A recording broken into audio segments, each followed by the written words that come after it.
and then we kind of forget it's running, and we kind of forget that it's going. So, how long have you had this porch? Well, it's been here for how long?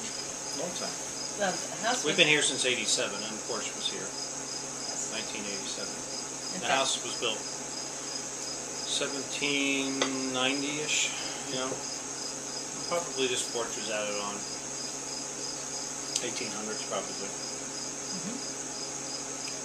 After the Civil War, I guess.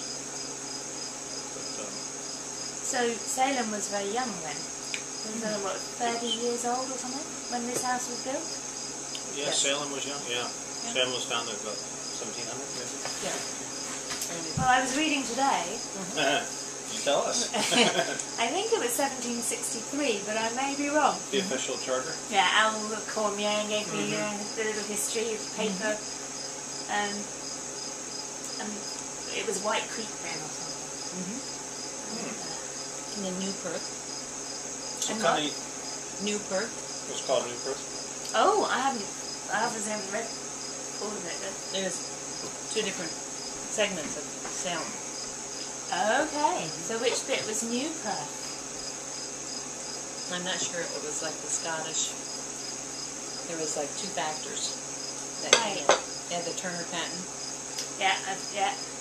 And it was, you know, everybody had to like adjust and become one, to become New Perth, which became Salem. Right.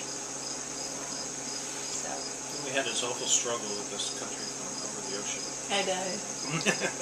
Well, we gained our independence. Oh, you see, that's interesting that you said independence, because I landed on the 3rd of July, because I said I really wanted to start the project 4th of July. On the 4th of July, because last year I was here in June, which is when I fell in love with all the porches and started to think. And at that time, nobody would seem to be on them, and I kept saying, where are the people? There are these porches, and there are no people on them. And that's basically, I said, there's got to be, you know, people have got to be out on their porches on the 4th of July, and yes, they were, and it was a great day to start. And people kept saying, you know, there was the joke, you know, the revolution. And I was thinking, what revolution? Because we know of it as the War of Independence, and it, you know, the 4th of July in, you know, our history of Independence Day. And I was like, I've never learnt of it as the Revolutionary War.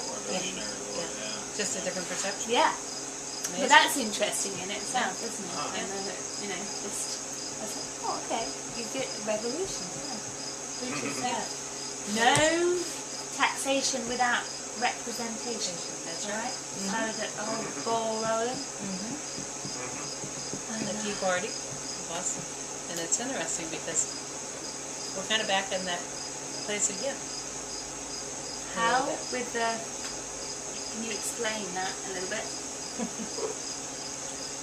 I think that, you know, that's what Obama's trying to do, is try to get the common people to be able to have a voice. Because some of the taxes go to things that are wonderful, like roads and schools, and some of it is hidden and we don't really know where it goes. So do you think he's doing a good job? I think he's got a very difficult job, more difficult than we even know. I think right now the country is more corporate run than it is government run. Well, big business has big power, doesn't it? And it's globally. It's globally. It's not nationwide. Trans-global. What do you call them? Trans-global companies.